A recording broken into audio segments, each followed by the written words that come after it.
Thank you for listening to Local SEO Today. Please subscribe and share this episode. My guest today is founder and CEO of Red Clover Advisors, Jodi Daniels. She's a certified information privacy professional who helps businesses create privacy programs and build transparency and trust. Thanks for being on our show today, Jodi. Thanks for having me. I'm Glad to be excited here. to, yeah, I'm excited to learn a little bit about you, your journey, and how you got started. So maybe just share with the audience members a little bit about yourself and what do people know you by today? Sure. So, what people know me by today is a privacy consultant, but that's really not how what I started. I went to school or to college for business, and kind of by default, I landed in accounting. Started at Deloitte, fabulous firm, as a financial statement auditor. So, what's kind of interesting is what I do today is very much around process and personal data. And I started my career helping companies understand process, but for financial and accounting purposes. So there is actually some interesting connection points. Not that I would have ever made a path and figured out that's where I was going to end up, but I started in accounting and then I did some finance and strategy work at the Home Depot. And then the next stop was Cox Enterprises, which actually had been one of my clients when I was in the audit business. And I did strategy work and online advertising. And then I went into privacy, built a privacy program for them. And the last corporate stop was at Bank of America, where I was the digital privacy expert and did a variety of really interesting things. And then I opened my own company. That's amazing. I love hearing that because I studied business finance. My wife is an accountant as well, and we think different than business owners because we're very analytical, right? We look at numbers and we are looking at statements, profit loss, general ledgers. So, how did you transition away from finance to then doing what you do today? Like, Yeah, so I actually have done some career panels. And when I actually was answering these questions, it dawned on me, oh, this is interesting how many hops and changes I've actually made. Because as you went through it, it was always one to the next. It was never, oh, here's my perfect path. And this is how I'm going to get here, which is actually interesting because I'm a really linear thinker at the same time and I like to see the connections. But it was really each hop and adjustment from one to the next. So the uh, ability to go from audit to finance was really I was looking to be out of audit, and it I knew what I didn't want to do. yeah. And it was a lot harder for me to find what I did want to do. So I took something that seemed kind of interesting, and it was a brand new opportunity for anyone listening or who remembers sort of the Enron debacle. Yeah. It ended in Sarbanes Oxley. And so I was responsible for the implementation of that regulation at Home Depot. And it was brand new. So I was creating something new, kind of had this entrepreneur spirit. I did that for a period of time and was ready to do something else. While I did that, I went back to school and got my executive MBA. So it was a full time MBA while full time working. That's really the only difference of an exec. It's the same MBA as everybody else, but we just also work along the way. So when I had that, now I was able to switch into strategy Mm. because I had that and I a lot of effort, but now I could switch careers. And I did that now for a while, did it across two different companies and was kind of ready for the next thing. And I followed one of the projects that I had worked on, which was in online advertising. We were building essentially a targeted ad network. Today, you go to Facebook, poof, magically what you were just searching for appears. It's a targeted ad. Well, I did that for cars, not on Facebook because that didn't exist when I was doing this. And we did it through building a network. And I just followed one of the projects that I was on. And then the last hop was in doing all of that stalking for cars, the online advertising industry banded together and realized, you know what, we need to prevent government legislation and we really should regulate ourselves. Because that was regulating the work I was doing, I was responsible for that implementation. It again was time for, and I was interested in doing something else. And I then took on the privacy work full time. And that is the full transition of how I got from accounting to privacy. But if you look at each hop, along the way, there was a method to the madness, and there was a very strategic move from one to the next. That's amazing. So I'm gonna jump back into this ad network because I actually dabbled into affiliate online marketing, performance based, before Facebook social media came out. We were really focused on like ad network, CPM, CPA, CPS, following, retargeting ads, contextuals, behavioral journey stuff. And I think you get it because you deployed it, right? Right. User behavior journey. And I think a lot of audience members who are SEOers, we get it because this is all we do all day long, right? But can you explain what you had to, develop on that end of the spectrum? What was the learning curve like, and did you have a team involved to really understand, through Bank of America or any of the larger companies that you were working on, to implement this? Yeah, it's a foreign concept if you're not in it. And I remember even when I first learned, I was, huh? What on earth is this thing? So, what had happened is Cox Enterprises acquired a company at the time called Adify. They Okay. were a platform that allowed a company like Cox, like a publisher, to then aggregate all of the different sites to form our own ad network. And some people did it. Martha Stewart did it on sites that would make sense for her audience. For us, and they might have all been very similar types of sites. For us, we were looking for any place that made sense for me to deliver a car ad, which can be a lot of sites. And other people might have built sports sites. There were hundreds of ad Yeah. networks that then got put together. And the way someone had explained it to me, I think was really helpful. Imagine you're watching a a show on TV, right? A cable news channel.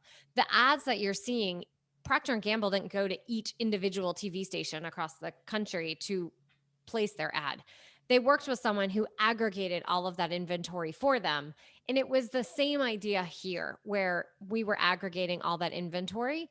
And when we would go to someone, we would explain it that way and that analogy. And that really helped. That was kind of the first place, is finding an analogy that made some sense. But then the next was the value. And it was, well, for whatever product you're using, you're on the site for a period of time, then you leave, and you might not have bought the item because maybe you didn't like it, maybe you're not sure, maybe you're researching, and there's a long list of factors. The idea is you trying to follow the person, not to be creepy and stalky. Some companies do that. Don't do that if you're listening, but rather to have the conversation and to remind them, hey, there's this thing over here, you still might be interested in it. And, no different than when you get the Home Depot and the Lowe's flyer at the same time when people used to get flyers and newspapers. It was the same thing, right? They're right next to each other. And here it's the same idea, but I'm trying to continue that conversation and send that messaging wherever you are. We did have a team together. I worked with the sales team, and this was one more product that the sales team would sell. And then we were the fulfillment team, but also the education team, because the sales folks were, huh, what are we doing? And why is my customer going to understand why I should buy this? We really had to educate on what it was, and no different than any other product. What's the value and why do they want to participate? Well, Mr. Customer or Miss Customer, here's what you're going to get, and here's why. And we would just go through kind of the basic ABCs of any kind of almost product marketing, even though it was a service, and explain to the people involved, create the right collateral, and then deliver on what we were actually selling. Yeah, I love that because it's great for you to explain it coming from someone that has lived it, deployed it, understands, strategically put together a team that then sells it and inform people and educate your sales team, right? Because when I first started, I was probably 24, 25 at that time, working for fairly large performance-based ad network. And I was a biz dev manager. And I didn't get it at that time because I was 24, 25. And no one really taught me, explained it to me the way that someone that has lived it understands it, right? So maybe if I did, I probably would have lived it a little bit longer. Like I only stayed there for less than a year, but for me, I didn't enjoy it because I was like, why are these big companies really, work using our ad network, and yes, they're trying to monetize and really capture a new audience and whatever, but it's more about like if I was informed and educated better, I probably would have excelled and enjoyed it. But it's great that you're explaining it to the layman person, right? Which is important because a lot of people don't know what we're talking about. It's true. They don't. So, how was the transition from doing that to then what you're doing today and starting your own company? Well, it's very different. I've always worked for big companies, for massive, huge conglomerates, and now I'm just me. And a small team around me. The idea of almost everything, just as a business owner, you want to go and create, there's not a marketing team to go magically do that. I have to go find them.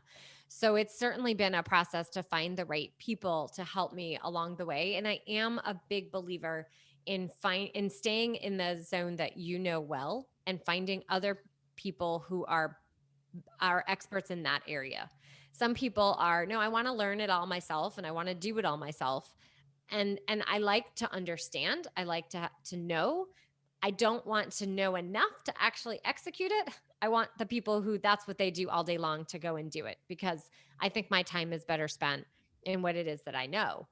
At the same time, I love being on my own. It's a great opportunity. I thrive. I enjoy it. I love kind of the challenge.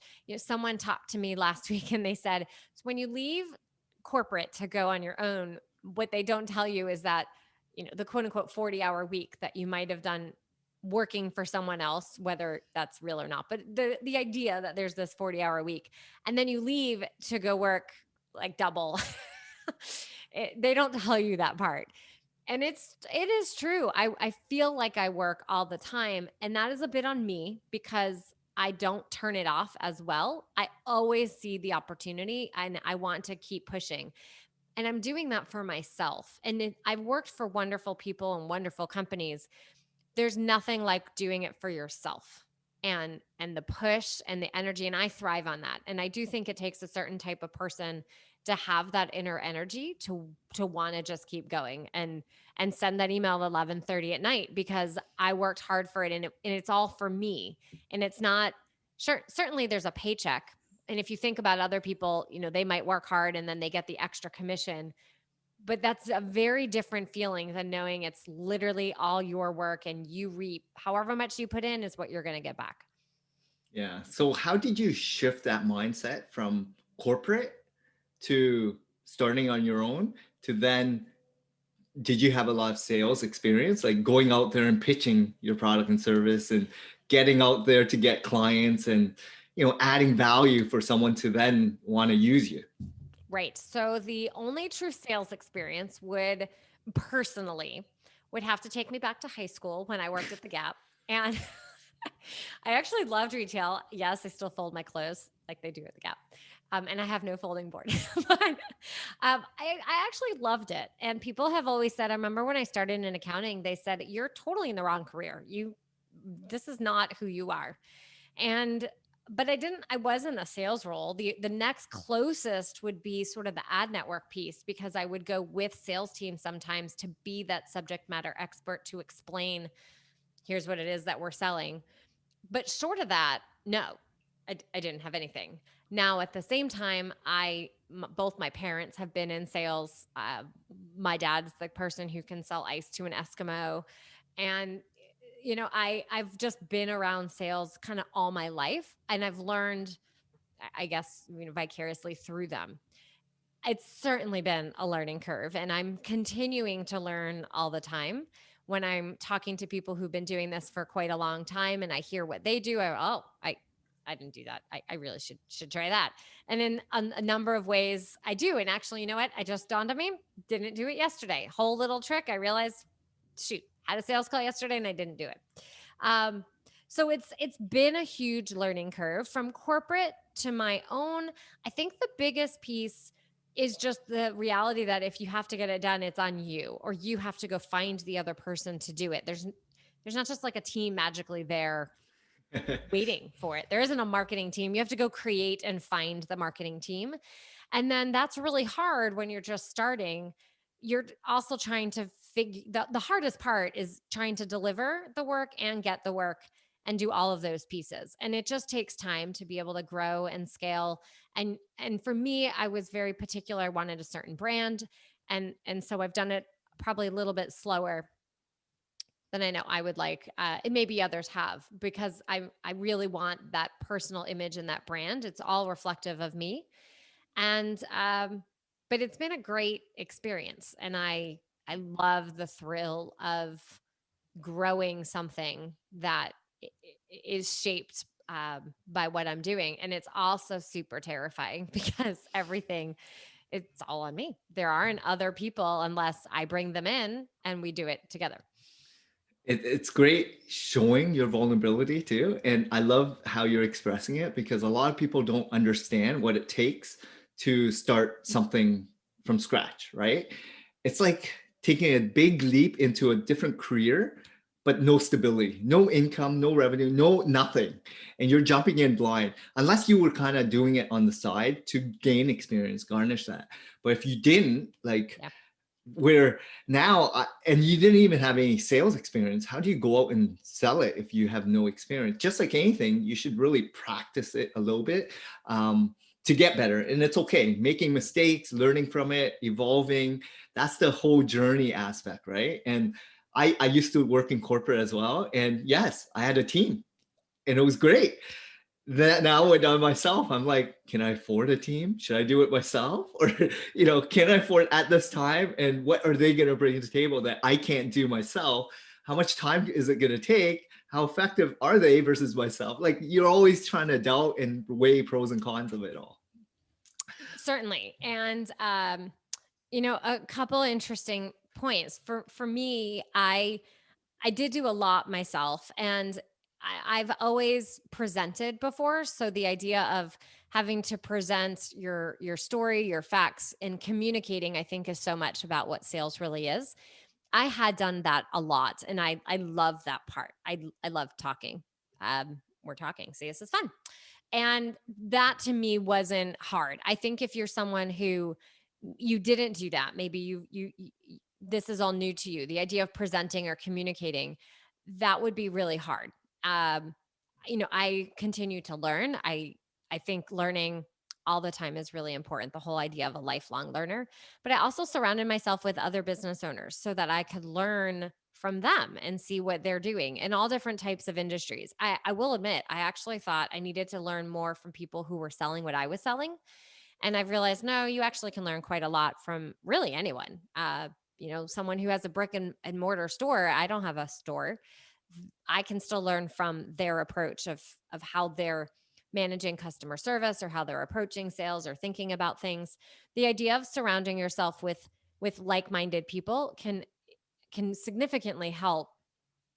And it's nice to know, because your friends who aren't doing this don't understand, and they are only able to offer what works in their world, but their world is a different world. So I highly recommend for anyone who is thinking about it or is already, to make sure that you have a group around you that you can continue to learn from on an ongoing basis. That's amazing.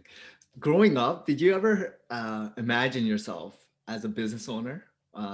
Like growing a company, having employees. Now that you have a brand and people, you live and breathe it, right? Was that something of when you were growing up, like something you always wanted? No, I watched the movie Working Girl, and I wanted to be her with the big corner office. That's what I wanted because I watched that movie, and I love that movie. So no, but at the same time, I was kind of the anomaly of going to a corporate job. My parents were in sales. My brother went out and did his own thing. So that I had these kind of stable corporate jobs was a weird thing. And I say stable, and for anyone who's watching, you can have like my air quotes, because even that today is no longer stable. It was that definitely not something that I thought I would do. At the same time, I felt like I was never really satisfied in every role, and I was always searching for something. And I think it was because I wasn't really in the right place. and I kept searching for the right thing and I never really could find the right thing. So that's probably a balance of age, skills, just impatience, right? Wanting to do more. And also then realizing, oh, wait, I can actually get so much of what I'm looking for and to fulfill sort of the needs that I feel like I have and the desire to want to really make a big impact and to provide value and to stretch my mind in this capacity. And then did you have people along the way that kind of, I know right now you surround yourself with more business owners to kind of coach you or mentor you or whatever you call it. Um, but along the way, were there instrumental people that helped you and guided you to where you are today? Certainly. So, a couple people, actually, a partner that I worked with early on, I remember saying, while I was trying to decide what to do, and I said, this is just not really what I want to do. And I had actually always thought of myself as a COO. And he had said, no, you could, I see you as a CEO. And that to me, probably one of those statements he just said, and I bet you doesn't even realize the impact that it had. But I've never forgotten that. And then there's several other mentors. Also one that I've known for probably 20 plus years. And I still remain in contact with him. And he's always been an amazing cheerleader for me uh, and not in the entrepreneurial world, in the corporate world.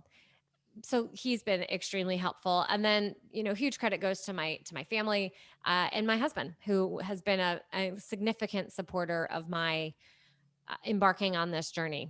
And it is important to have people along the way. And they kind of change. I've had other people who filled gaps in time who were great role models or mentors to help me during whatever it was I was doing at the moment.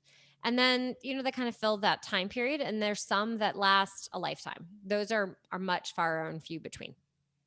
And I love you saying that the journey, everyone lives a different path, and there's going to be people that are instrumental that play a part of that.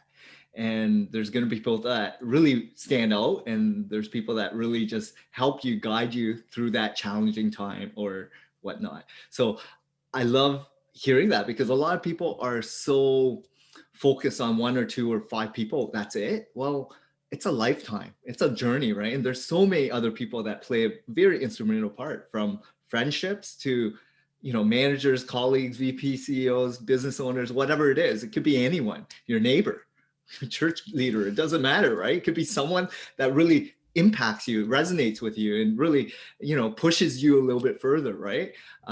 That's all it takes. So I love that. Um, Challenges or any of the mistakes over the last couple of years. I know you've been now a business owner. Can you share some insights on some mistakes that you've made or some of the challenges, how you overcame them? I think the biggest one is trying to recognizing where you need help and then finding that help, but not really doing the best vetting through that process, and kind of saying, oh, well, someone can do that, and so I'll just try them out, and then that's been a big challenge for me over time, the people piece, and really spending, because it's so hard. You have this long list of things to do and you really want to help find someone to do them, but then you are realizing, well, that was actually more work than you netted at the end. And the which is interesting because I will tell companies in my regular, in all the work that we do, you really want to be thoughtful, you really want to plan, because when you do all of that up front, it's going to yield significant benefits. So the mistake I've made is, because you're strapped for resources and it's a challenge to get it all done, is really making sure that you're being thoughtful and spending the time on people. And that can mean, any type of person. It doesn't necessarily have to be someone doing client work. It can be a bookkeeper. It can be someone doing your finances. It can be someone helping you on the marketing side, or just anything. It's any aspect of it. So I think someone listening should realize every role is critical for what you're doing, and it should have the same level of thought put into it. Yeah. And I acknowledge you saying that, because even myself at the beginning, I was just hiring for the task and not really putting a lot of time and effort into like getting to know them letting them know what the process is and how to put it in my kind of tone, my voice, the way I want it. So maybe I didn't train them well enough, or I didn't have SOPs in place, right? So they went out doing the task, but to my liking, it wasn't satisfying, right? So it's more on yourself and holding yourself accountable, making sure that you do a little bit better job explaining it, understanding who that person is and if it's a good fit or not. um, and you learn, right, as a business owner. Like I make mistakes daily still, and it's okay, right? How do I I think pick everyone myself makes up? mistakes.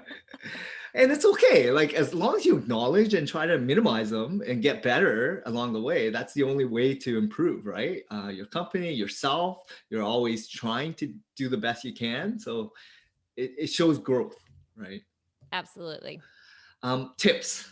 So I know you've had some mistakes, or what about, how about someone that's just starting off? What would you advise them in terms of like how to expedite or make less mistakes? Listen to these types of things.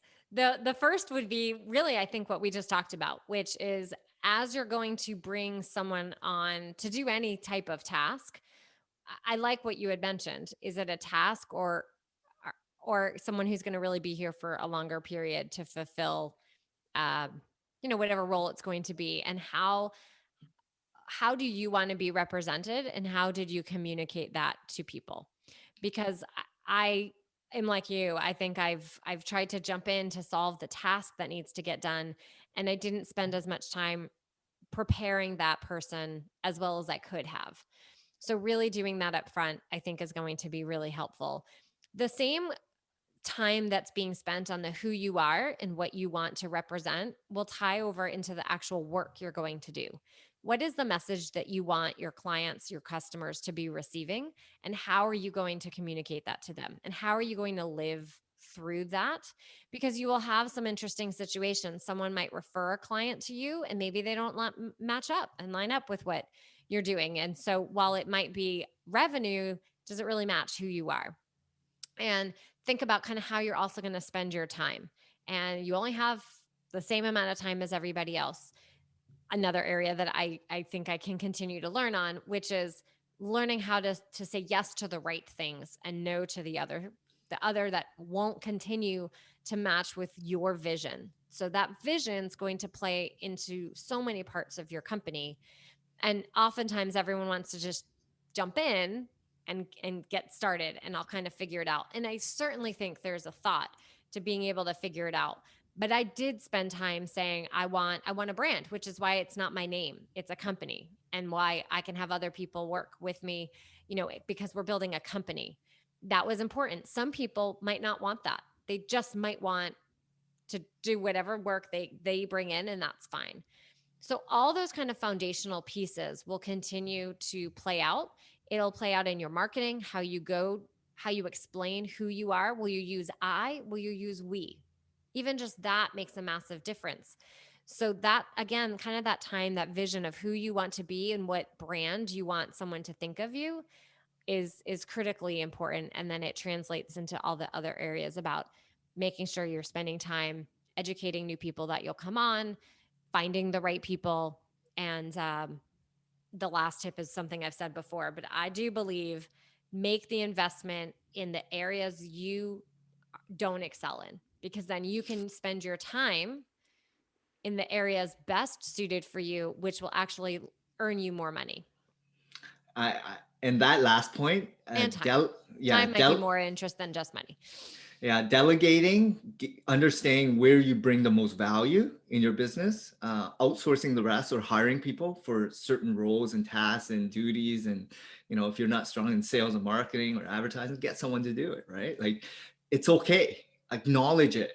You can't figure out and be the best you can for every single role and task as a business owner, because there's too much involved and not enough time, like you mentioned. And then you're going to get stressed. You're going to really, this is where like fatigue happens, right? This is where people burn out because they're trying to do too much and not knowing where to start, what to do next.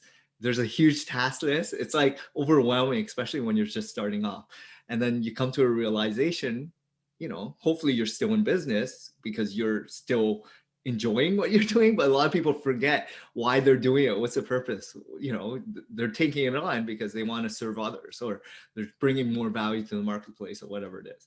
So acknowledging all that and enjoying the journey, because people kind of are always wanting a lot of money or fame or whatever it is, but they don't really take a step back and put together a plan, like you mentioned.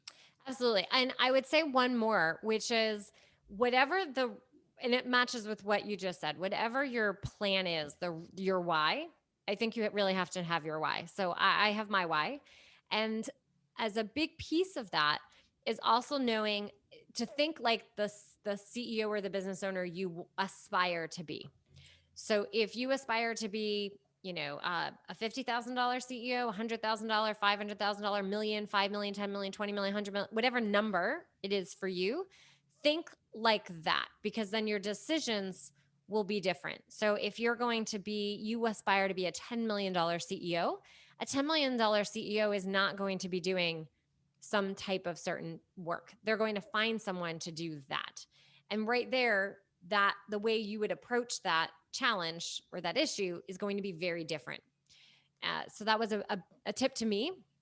I had gone through a program, it's called Launchpad to 2X here in Atlanta, designed to help women entrepreneurs. And it was very much focused on helping you think like a $20 million CEO. And I will say, oftentimes it will be, well, how would a $20 million CEO think about that? Oh, well, they would think about it like this. Not like, I think oftentimes people think, well, I'm just this little company, whatever number you are. If you change how you're approaching it, all the other tasks and vision and strategy and everything else will follow suit. And I think it's mindset. Again, it's like if you think big, at least you have bigger goals to aspire to.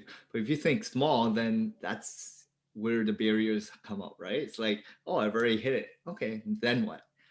Right. So it's great to hear all this. So regarding, I know you weren't strong in sales. How did you go about getting clients at the beginning, to start your venture? Did you already have contacts? Did you already have a network? Yes. So I've never had to sell directly in any of my corporate roles other than the one we described where I was a partner. I've always been a fan of relationships and having a strong network. All my jobs were because I had a strong network, every single last one of them. And I'm a firm believer in building relationships. And in fact, I actually just, while we're having this discussion this week, released an article very focused on relationships. So I reached out to everyone and said, hi, here's what I'm doing. And then started down a path of content marketing and thought leadership so people could get to know who I am and present. Because in the field I am in privacy, there's a lot of education. People don't understand what it is, why I need it, when to pay attention. And as a result, there were a lot of opportunities, or I created opportunities really to focus on educating, which helped get my name and my brand and to continue to build my relationships and my network. So I have invested significantly in relationships really over the whole course of my professional years, and also as a business owner. And some of the types of relationships and the who has always changed as well, but depending on the industry and the goal that I've been in. I I can't love emphasize relationships enough. I love hearing that, because that's my foundation since I started this company. And that's why you're on the show, because I love you saying relationships. I come from a family oriented kind of business, not business, but family. We immigrated from Vietnam to Canada, and core foundation was family relationships, business relationships, friends relationship. It's a part of me that really stands out. And I think people will see your good side and bad. They either like you or not. And if you are actually there and wanting to provide value or help or be there for them, they're going to want to be there for you. Right.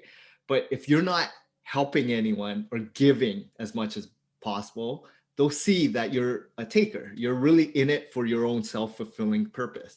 But if you actually don't expect anything and just want to help others, that's where you're gonna make huge strides in any venture, business, life, purpose, dream. Even if it's corporate America, you're gonna move up the corporate ladder by actually helping others, right?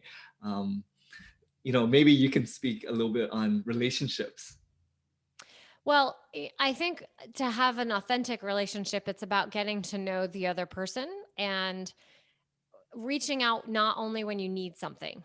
Yes. One of the tips that I actually just shared in this article that I was talking about is I've always used the holidays as a time to send a holiday message. I used to do e-cards a lot. Sometimes I just do an email. Sometimes I've done actual cards, kind of just depends. But hi, so and so, just thought I'd wish you a happy holiday. Hope you have a great time with your family. When COVID started, I reached out with, I mean, we've all received the 15,000 standard messages. I didn't do that. I had an email to select people who I really wanted to connect with. And I said, hi, just checking to see how you and your family are doing. There was no sales pitch. There was nothing. There was just a genuine, and for those that I knew, I might personalize it. One person I knew had a family member in healthcare, someone else, different stories. So I would say something to that effect. And it's all about, I just want to kind of stay top of mind, but be authentic. Maybe you find an article and you send the article to them. Some people are about gifts. You know what? I see this and I think this would be really interesting for you. I'd really like to gift this to you. So here's, enjoy a cup of coffee, or enjoy this special notebook, or whatever it might be. As you get to know them, you're connecting with the human, because at the end of the day there's a human on the other end of whatever it is that we're doing.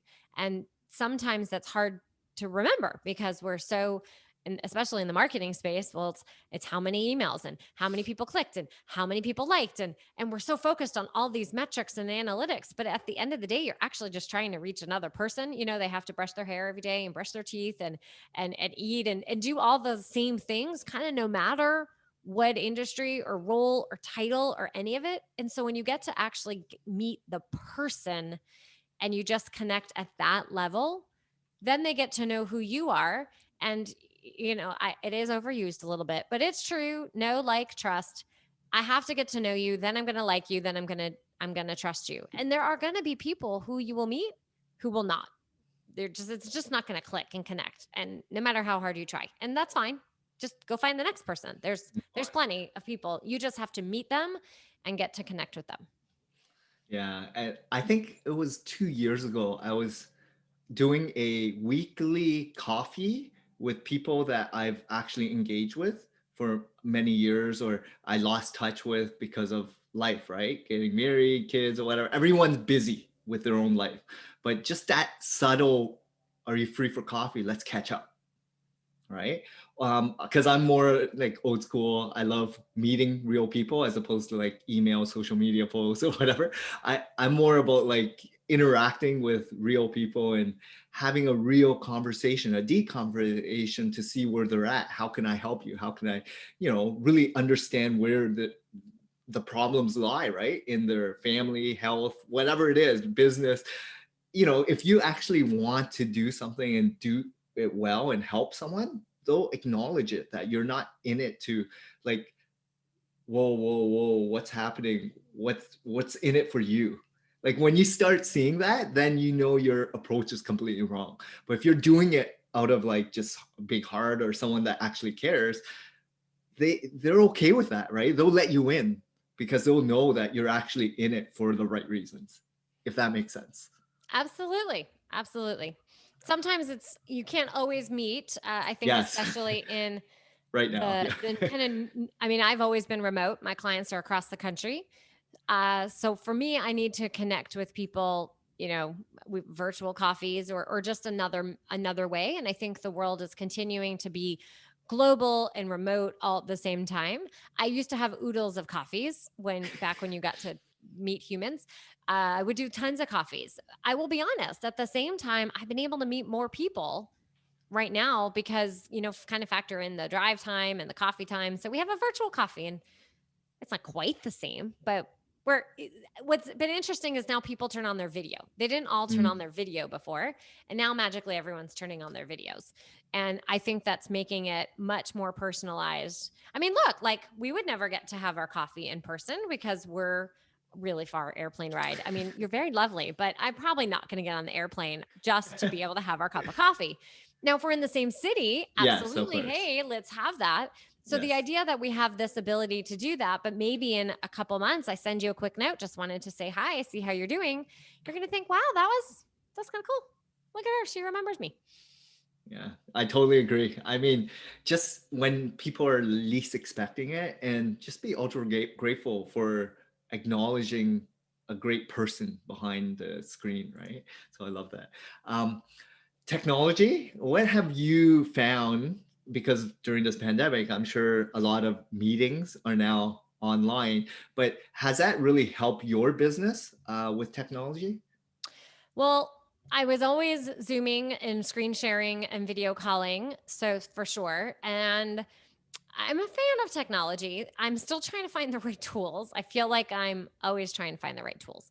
So there's actually a really cool tool called BombBomb, BOMB, that when I use it, people really, really like it. So I use it pretty sparingly. It's a video email service. So create the email, send it through their service.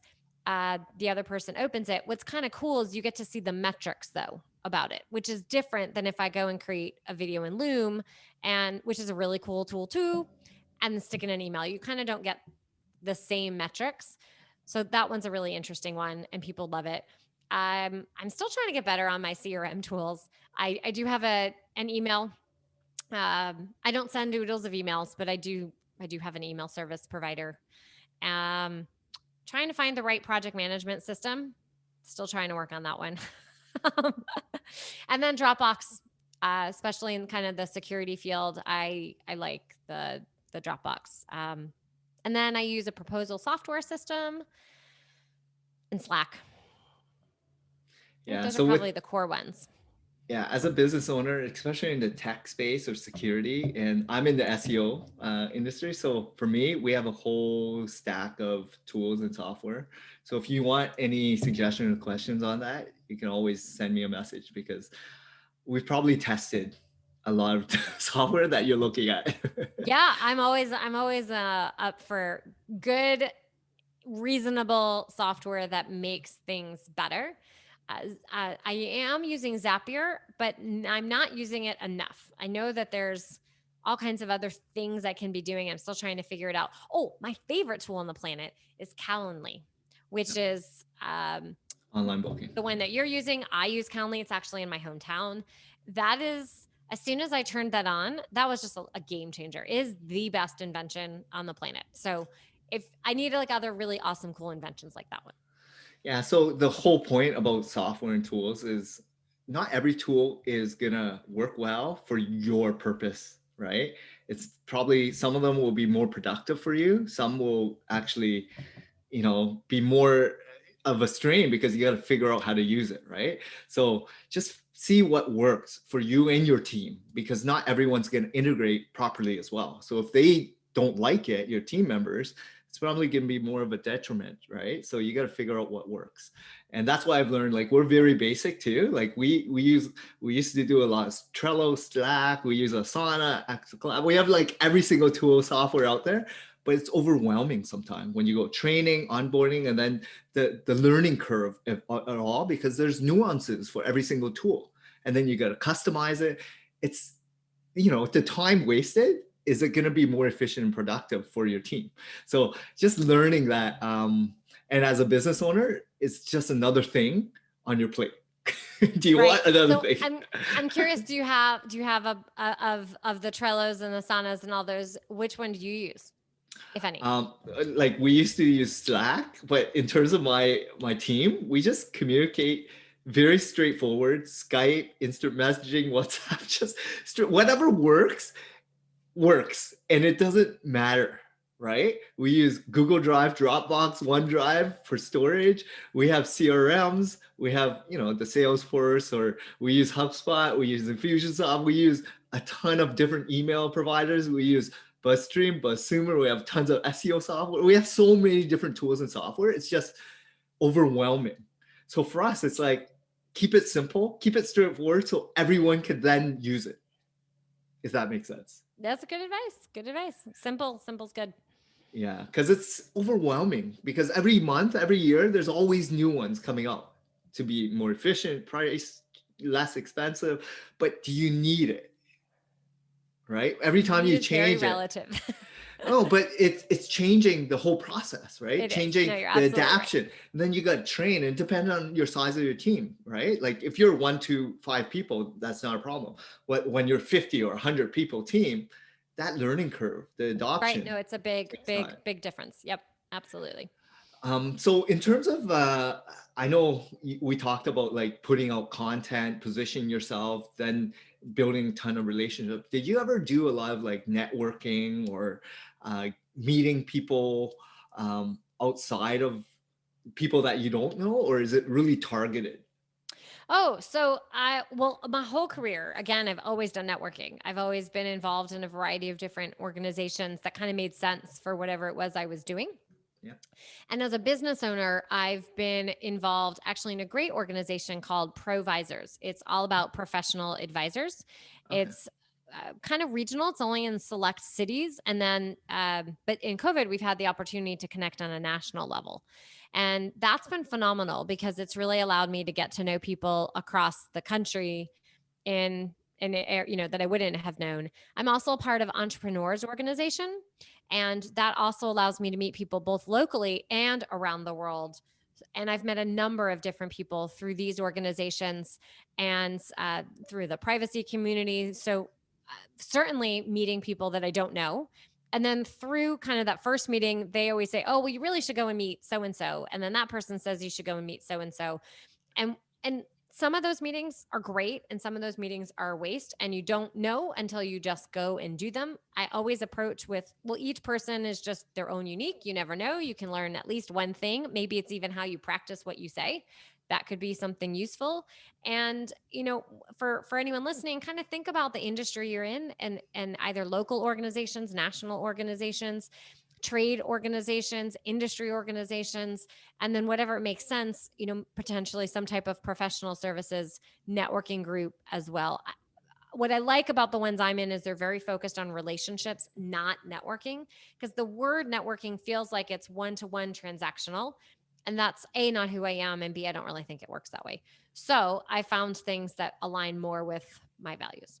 Yeah, and I love hearing that because whatever resonates with you, it's not for everyone. You got to figure out what works, what association or industry that you're trying to get involved in.